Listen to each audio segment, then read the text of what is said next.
Genetika.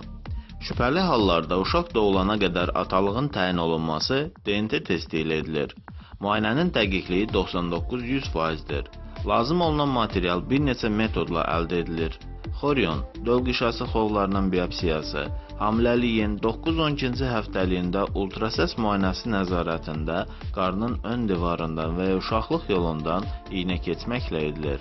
Hamiləliyin yarımçıq sonlanma riski 1%-dən azdır. Amniosentez, dölyanın mayenin əldə edilməsi olub, hamiləliyin 14-20-ci həftəsində ultrasəs müayinəsi nəzarətində qarnın ön divarından iynə keçməklə edilir. Ağırlaşma və hamiləliyin yarımçıq sonlanma riski 1%-dən azdır. Kardiosentez, göbək ciyəsindən qanın əldə edilməsi olub, hamiləliyin 18-20-ci həftəsində edilir, ağırlaşma riski 1%-dən azdır.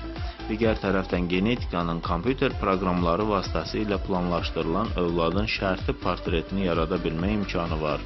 Bu imkanla hətta planlaşdırılan uşağın xarakteri, talantı, nələrə meyilli olmasını, hətta hansı idman növünə yararlı olacağını belə genetik pasportla çıxartmaq mümkündür. Tarixi bir fakt olaraq Prens Williamsın evliliyindən öncə genetiklər tərəfindən onun övladının verilmiş eskizinin uyğun gəlməyini misal göstərmək olar.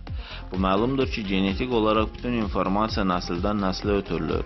Defekt gen özünü hüceyrə səviyyəsində bir üzə verir, yeni hüceyrəni mutasiyaya uğradır.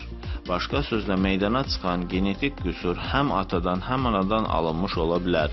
Məsələn, xroniki ağciyər xəstəlikləri, mədə-bağırsaq traktının xəstəlikləri, hipertoniya xəstəliyi, ürəyin işemik xəstəlikləri, Alzheimer xəstəliyi, epilepsiya, şəkərli diabet və bəzi orqanların xərçəng xəstəlikləri genetik risk daşıyır.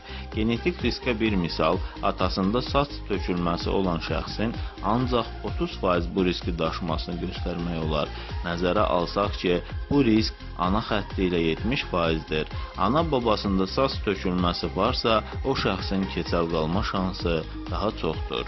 Övladın cinsinin genetik olaraq kişidən asılı olması, yəni spermatozoidin daşıdığı X və Y genindən asılılığı süni mayalanma zamanı geniş istifadə olunan genetik imkandır. Hazırladı Rauf Kazımov, həkim, uroloq.